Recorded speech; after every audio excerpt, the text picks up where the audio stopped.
സംഖ്യാപുസ്തകം അധ്യായം 14. അപ്പോൾ സഭയൊക്കെ ഉറക്കെ നിലവിളിച്ചു. ജനം ആ രാത്രി മുഴുവനും കരഞ്ഞു. ഇസ്രായേൽ മക്കൾ എല്ലാവരും മോശയ്ക്ക് അഹരോനും വിരോധമായി പിറുപിറുത്തു. സഭയൊക്കെയും അവരോട്, മിസ്രൈം ദേശത്ത് വെച്ച് ഞങ്ങൾ മരിച്ചു പോയിരുന്നുവെങ്കിൽ കൊള്ളായിരുന്നു, അല്ലെങ്കിൽ ഈ മരുഭൂമി വെച്ച് ഞങ്ങൾ മരിച്ചു പോയിരുന്നുവെങ്കിൽ കൊള്ളായിരുന്നു. വാളാൽ വീഴേണ്ടതിന് യഹോവ ഞങ്ങളെ ആ ദേശത്തേക്ക് കൊണ്ടുപോകുന്നത് എന്തിന്? ഞങ്ങളുടെ ഭാര്യമാരും മക്കളും കൊള്ളയായി പോകുമല്ലോ. മിസ്രൈമിലേക്ക് മടങ്ങിപ്പോകുകയല്ലോ ഞങ്ങൾക്ക് നല്ലത് എന്ന് പറഞ്ഞു. നാം ഒരു തലവനെ നിശ്ചയിച്ച് മിസ്രൈമിലേക്ക് മടങ്ങിപ്പോകുക എന്ന് അവർ തമ്മിൽ പറഞ്ഞു. അപ്പോൾ മോശെ അഹരോനും ഇസ്രായേൽ സഭയുടെ സർവ്വസംഘത്തിന് മുമ്പാകെ കവിണ്ണു വീണു. ദേശത്തെ നോക്കിയവർ നൂന്റെ മകൻ യോശുവയും യെഫൂനയുടെ മകൻ കാലേബും വസ്ത്രം കീറി. ഇസ്രായേൽ മക്കളുടെ സർവ്വസഭയോട് പറഞ്ഞത് എന്തെന്നാൽ, ഞങ്ങൾ സഞ്ചരിച്ചിട്ട് നോക്കിയ ദേശം എത്രയും നല്ല ദേശമാവുന്നു.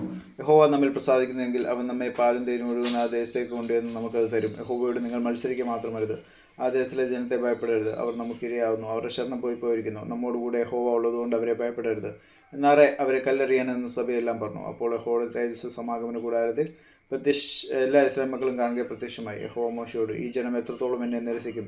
ഞാൻ അവരുടെ മധ്യേ ചെയ്തിട്ടുള്ള അടയാളങ്ങളൊക്കെയും കണ്ടിട്ടും അവർ എത്രത്തോളം എന്നെ വിശ്വസിക്കാതിരിക്കും? ഞാൻ അവരെ മഹാമാരിയാൽ ദണ്ഡിപ്പിച്ചു സംഹരിച്ചു കളയും, നിന്നെ അവരെക്കാൾ വലിപ്പവും ബലവുമുള്ള ജാതിയാക്കുകയും ചെയ്യുമെന്ന് അരുളി ചെയ്തു. മോശെ യഹോവയോട് പറഞ്ഞത്, എന്നാൽ മിസ്രൈമ്യർ അത് കേൾക്കും. നീ ഈ ജനത്തെ അവരുടെ ഇടയിൽ നിന്ന് നിന്റെ ശക്തിയാൽ കൊണ്ടുപോകുന്നുവല്ലോ. അവർ അത് ഈ ദേശവാസികളോടും പറയും, യഹോവയായ നീ ഈ ജനത്തിൻ്റെ മധ്യേ ഉണ്ടെന്ന് അവർ കേട്ടിരിക്കുന്നു. യഹോവയായ നിന്നെ ഇവർ കണ്ണാലെ കാണുകയും നിന്റെ മേഘം ഇവർക്ക് മീതെ നിൽക്കുകയും പകൽ മേഘസമുദ്രത്തിനും രാത്രി അഗ്നിസമുദ്രത്തിനും നീ ഇവർക്ക് മുമ്പായി നടക്കുകയും ചെയ്തുവല്ലോ. നീ ഇപ്പോൾ ഈ ജനത്തെയൊക്കെ ഒരു ഒറ്റ മനുഷ്യനെ പോലെ കൊന്നുകളഞ്ഞാൽ നിന്റെ കീർത്തി കേട്ടിരിക്കുന്ന ജാതികൾ ഈ ജനത്തോട് സത്യം ചെയ്ത ദേശത്തേക്ക് അവരെ കൊണ്ടുപോകാൻ യഹോവയ്ക്ക് കഴിയായതുകൊണ്ട് അവൻ അവരെ മരുഭൂമി വെച്ച് കൊന്നുകളഞ്ഞു എന്ന് പറയും. യഹോവ ദീർഘക്ഷമയും മഹാദയുള്ളവൻ, അകൃത്യവും ലംഘനവും ക്ഷമിക്കുന്നവൻ, കുറ്റക്കാരനെ വെറുതെ വിടാതെ പിതാക്കന്മാരുടെ അകൃത്യം മൂന്നാമത്തെയും നാലാമത്തെയും തലമുറകളോളം മക്കളുടെ മേൽ സന്ദർശിക്കുന്നവൻ എന്നിങ്ങനെ നീ അരുളി ചെയ്ത പോലെ കർത്താവേ, ഇപ്പോൾ നിന്റെ ശക്തി വലുതായിരിക്കണമേ. നിന്റെ മഹാദയയ്ക്ക് തക്കവണ്ണം ഇസ്രായേൽ മുതൽ ഇവിടം വരെ ഈ ജനത്തോട് നീ ക്ഷമിച്ചു വന്നതുപോലെ ഈ ജനത്തിൻ്റെ അകൃത്യം ക്ഷമിക്കണമേ. അതിന് യഹോവ അരുളി ചെയ്തത്, നിന്റെ അപേക്ഷപ്രകാരം ഞാൻ ക്ഷമിച്ചിരിക്കുന്നു. എങ്കിലും എന്നാണ് ഭൂമി എല്ലാം യഹോവയുടെ തേജസ് കൊണ്ട് നിറഞ്ഞിരിക്കും. എൻ്റെ തേജസ്സും മിസ്രൈമിലും മരുഭൂമിയിലും വെച്ച് ഞാൻ ചെയ്ത അടയാളങ്ങളും കണ്ടിട്ടുള്ള പുരുഷന്മാരെല്ലാവരും ഇപ്പോൾ 10 പ്രാവശ്യം എന്നെ പരീക്ഷിക്കുകയും എൻ്റെ വാക്ക് കൂട്ടാക്കാതിരിക്കുകയും ചെയ്തതുകൊണ്ട് അവരുടെ പിതാക്കന്മാരോട് ഞാൻ സത്യം ചെയ്തിട്ടുള്ള ദേശം അവർ കാണുകയില്ല. എന്നെ നിരസിച്ചവർ ആരും അത് കാണുകയില്ല.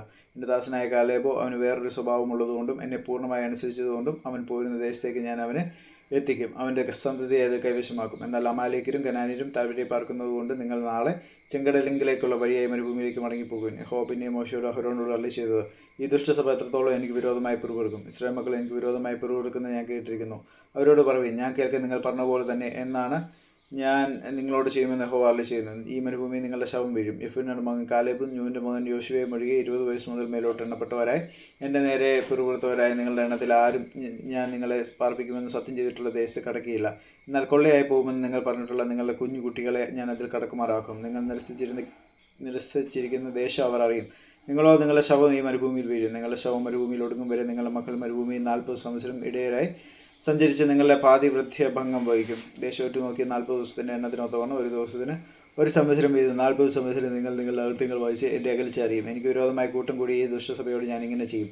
ഈ മരുഭൂമിയിൽ അവർ ഒടുങ്ങും, ഇവിടെ അവർ മരിക്കുമെന്ന് യഹോവയായി ഞാൻ കൽപ്പിച്ചിരിക്കുന്നു. ദേശമൊറ്റു നോക്കുക, മോശെ അയച്ചവരും മടങ്ങി വന്ന് ദേശത്തെക്കുറിച്ച് ദുർവർത്തമാനം പറഞ്ഞ സഭ മുഴുവൻ അവന് വിരോധമായി പിറുപിറുപ്പാൻ സംഗതി വരുത്തിയവരും ദേശത്തെക്കുറിച്ച് ദുർവർത്തമാനം പറഞ്ഞവരുമായ പുരുഷന്മാർ യഹോവയുടെ മുമ്പാകെ ഒരു പാത കൊണ്ട് മരിച്ചു. എന്നാൽ ദേശമൊറ്റു നോക്കുവാൻ പോയ പുരുഷന്മാരിൽ നൂന്റെ മകൻ യോശുവയും യെഫൂനയുടെ മകൻ കാലേബും മരിച്ചില്ല. പിന്നെ മോശെ ഈ വാക്കുകൾ ഇസ്രായേൽ മക്കളോടൊക്കെയും പറഞ്ഞു. ജനം ഏറ്റവും ദുഃഖിച്ചു. പിറ്റേന്ന് അവർ അധികാലത്ത് എഴുന്നേറ്റ്, ഇതാ യഹോവ ഞങ്ങൾക്ക് ചൊല്ലിയിരിക്കുന്ന സ്ഥലത്തേക്ക് ഞങ്ങൾ കയറി പോകുന്നു, ഞങ്ങൾ പാപം ചെയ്തു എന്ന് പറഞ്ഞു. മലമുകളിൽ കയറി. അപ്പോൾ മോശെ, നിങ്ങൾ എന്തിന് യഹോവയുടെ കൽപ്പന ലംഘിക്കുന്നു? അത് സാധ്യമാകില്ല. ശത്രുക്കളാൽ തോൽക്കാതിരിക്കേണ്ടതിന് നിങ്ങൾ കയറരുത്. യഹോവ നിങ്ങളുടെ മധ്യയില്ല. അമാലേക്കരും കനാന്യരും അവിടെ നിങ്ങളുടെ മുമ്പിലുണ്ട്. നിങ്ങൾ വാളാൽ വീഴും. നിങ്ങൾ യഹോവയെ വിട്ട് പിന്തിരിഞ്ഞിരിക്കൊണ്ട് യഹോവ നിങ്ങളോടുകൂടെ ഉണ്ടായിരിക്കില്ല എന്ന് പറഞ്ഞു. എന്നിട്ട് അവർ ധാർഷ്ട്യം പൂണ്ട് മലമുകളിൽ കയറി. യഹോവയുടെ നിയമപ്പെട്ടവും മോശയും പാളയത്തിൽ നിന്ന് പുറപ്പെട്ടില്ലതാനും. എന്നാൽ മലയിൽ പാർത്തിരുന്ന അമാലേക്കരും കനാന്യരും ഇറങ്ങി വന്ന് അവരെ തോൽപ്പിച്ച് ഹോർമ വരെ അവരെ ചിഹ്നിച്ച് ഓടിച്ചു കളഞ്ഞു.